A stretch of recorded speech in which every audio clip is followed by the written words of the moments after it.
I also woke up to this news, I think, yesterday. And first of all, one would like to send his condolences to the family of the soldier uh, who is apparently brutally murdered. Um, no matter what the reason is, I don't think any citizen reserves the right to exert his own kind of judgment.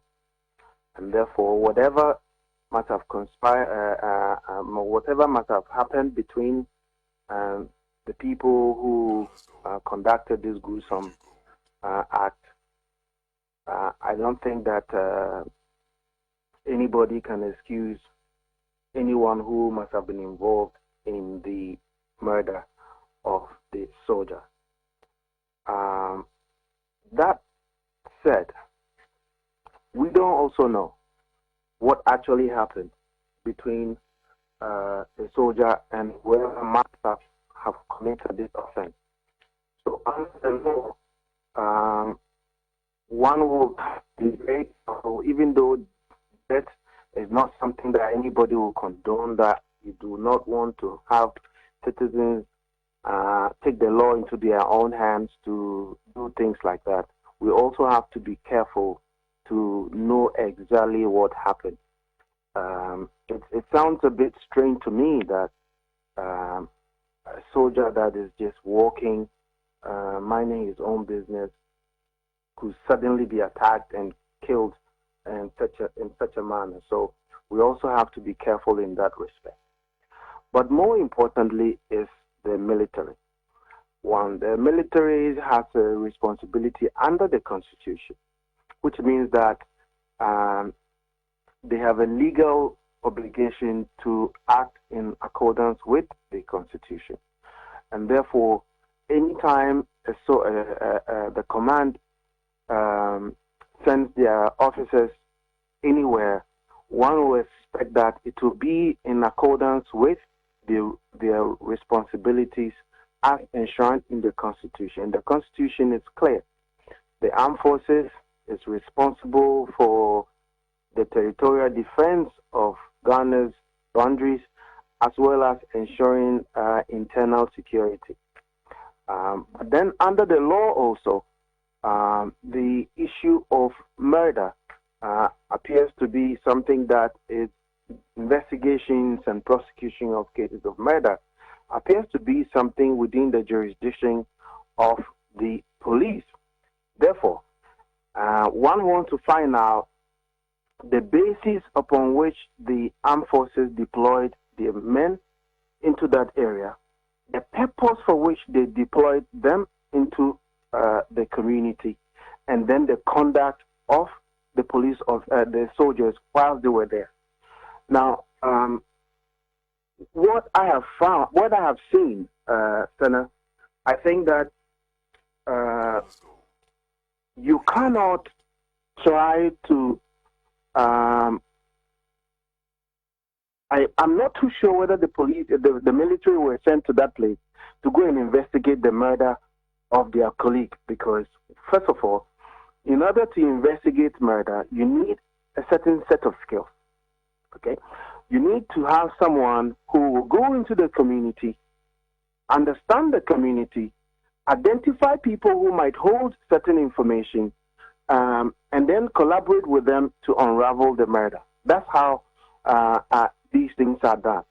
Therefore, if you went there to brutalize the same community that you need, whose help you needed to unravel the death of the military officer, then you surely did not go there to investigate the murder of the police, of the military officer.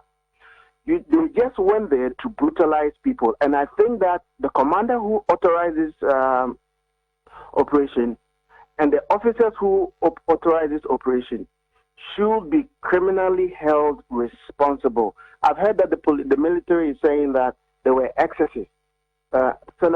Even during the conduct of war, which is what militaries do, there are rules and regulations that govern the conduct of war. That if you go into war, there are people they call non-combatants who are civilians, who are not military targets of war, and therefore you don't attack non-combatants. You will be charged under the law, under the international law of armed conflict. So even in war situations, there's a differentiation between people who are combatants and people who are non-combatants. There's a differentiation between prisoners of war. Even those who are participating in the war, when they are arrested or captured, there are laws and rules and regulations under how they are supposed to be treated.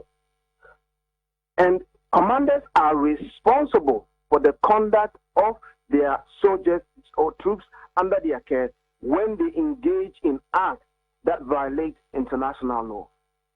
Therefore, I am calling for the the fact that these officers who conducted themselves in this way, and the officers and the command that gave, and the officers that gave this command, should be criminally held responsible. The word excess, what does excess mean? The use of force to take the life of the soldier was an excess use of force. Therefore, we need to investigate that. If in the course of that, the armed forces have also used force, which has violated the right, caused harm to citizens in this manner, I think they also must be held criminally responsible. You cannot call two scenarios where some people take the law into their own hands, which leads to the death of another, and then and think that is criminal, and then another set of people in uniform who take the law into their own hands and brutalize citizens against the law. The same law that they were supposed to go there and enforce. The same law under which they wear that uniform.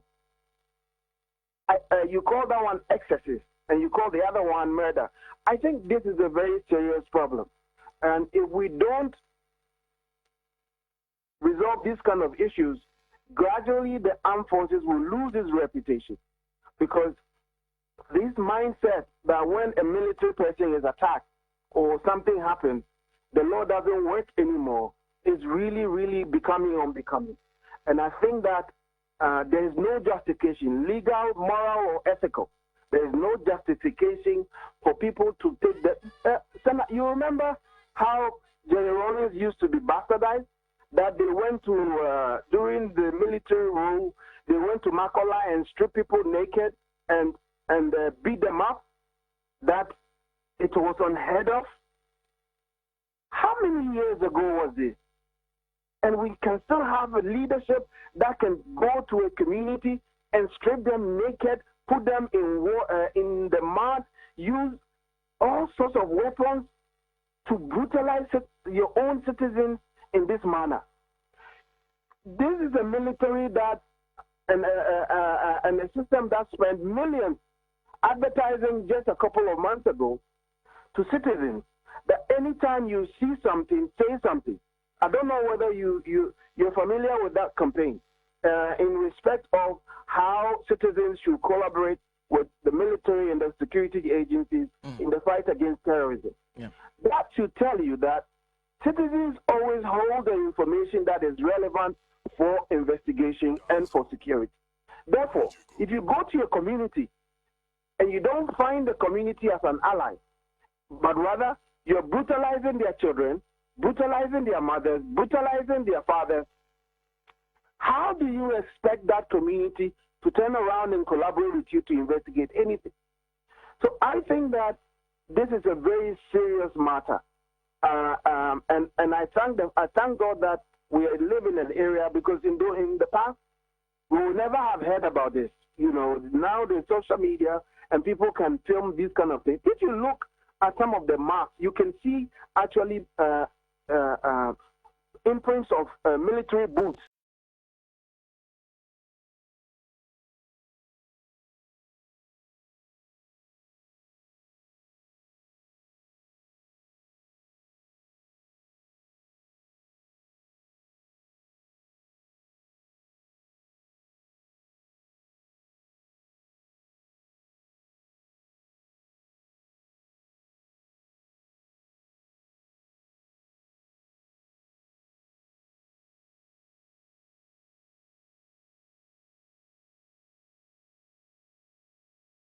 competent institution to handle.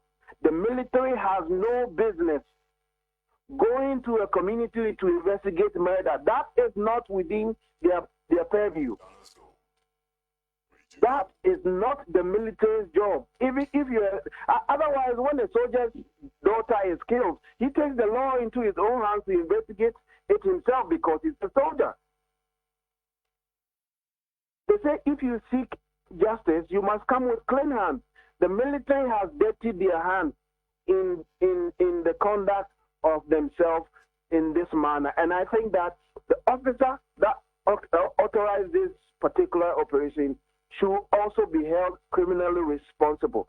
Even during war, now there is, because of the laws of armed conflict, now you don't just take any weapon at all and get up and start deploying it in the warfield.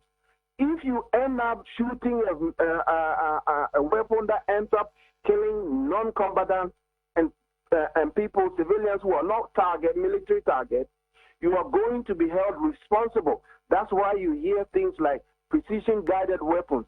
If you're going to shoot a weapon, you better be sure where it is going to land. So to have a military behave like this, then I feel like if we don't put a stop to this, the military is getting out of hand. And they need to be, that there were excesses, there were criminal excesses, and those criminal excesses must come with legal consequences. You can't just sweep it under the carpet that there might have been excesses or there were excesses. Killing people causes harm to them, to the people. That is why no civilian, no person under the law is allowed to cause harm to another person, except for the collective prevention of harm to the entire community. So if you go to the community and you are a citizen, just like you're a soldier, your job is to keep the peace. If, for example, the military, when they are in the company of the police and try to keep the peace, to allow the police to do their work, there's absolutely nothing wrong with that. I have heard calls that there should be an investigation and the police should, the military, this is something that goes beyond the military. You can never ask a military that has committed a crime under the law to be the one to investigate it themselves. I think this must go beyond the military, and those who have been, those who are found to have committed this one, there is evidence of people doing things. You don't need to go and find out, did they beat this one, did they beat that? You can see that there. The list of officers who went there is known to the command. The commander who gave the order is known to the military command. I don't think that these nice words, excesses, are something that anybody should. These are criminal excesses. That no, in fact, they didn't use excesses. This is what they say. This is what? This is what they say. They didn't even say excesses. It's Ghana Armed Forces, however, acknowledges that regrettably some innocent persons might have been caught up in the operation and consequently suffered some distress due to the location they found themselves at the time. So the word they use is they suffered distress. First of all, Senator, that's what I've just told you. First of all, if you get into an area where there's a conflict, okay, I just told you that by law, military people are supposed to act discriminatory, not indiscriminately. So therefore, if you went to a community and you started brutalizing people, everybody knows the consequence of that would be that the rights of innocent people will be violated. It's a simple thing as that. And the cause of death usually is harm. You cause harm that ends up taking the life of someone. So therefore, if the military has gone there, brutalized people, caused this level of harm, and he says they may have probably been there at the wrong time, at the wrong place. Can that same thing be said of the officer? Because as we speak now, the military themselves cannot tell us what went wrong. Was this officer a victim of crime? Was he also there there at the wrong place at the wrong time. You can't justify these things. And it is obvious that the armed forces have shown their hand, that they are not willing to admit even the basic truth of what happened in Ashaiman. I can tell you that this will not happen in cantonments. The military will not come to cantonments and be brutalizing everybody they see because someone got killed. Okay? The military will not do this in any place where they thought the people have rights. I think that these people who were arrested should have the alliance to take on the armed forces. The government must immediately set up a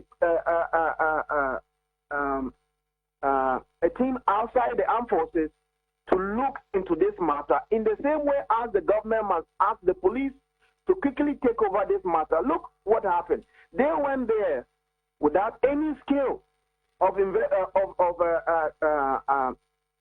homicide investigation and went and rounded up suspects, beat them up before they interrogated them.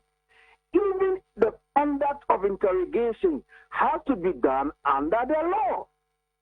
You heard the stories about the U.S. base, the Guantanamo Bay treatment of suspects, terrorist suspects, how people were treated, and eventually what happened. That you cannot use any means that you want, even if the most heinous crime has been committed. You don't have to use a different set of laws. That everything that is done in the name of the armed forces, in the name of the commander-in-chief, in the name of the citizens of a country, must also be done according to the law. So therefore, to have made that statement, somebody must have been caught. This is not somebody who was caught. They were not trying. And you know, if you look at the video, Senna, it was not like these people were armed. They were throwing stones at the military. It was not like they were even resisting arrest. It was that they were just rounded up and criminally beaten and tortured. You cannot come. You cannot do this. This kind of statement, I'm sure, probably issued by the public relations who feel that, well, their job is to spin. This, what they are doing now, in a very serious case, we could have been sitting here talking about how far we have gone into the investigation of the murder. But rather, we are now at a point where even the citizens now see they have become a distraction to the investigation of the murder of their own soldier because of their conduct. Because of their illegal conduct, the murder investigation is halted. And anybody that was arrested under those circumstances, any information that was extracted from anybody arrested under those circumstances will not pass the test of law. And the armed forces cannot prosecute criminal homicide investigations. They cannot prosecute people for homicide. What on earth did they think before they went there?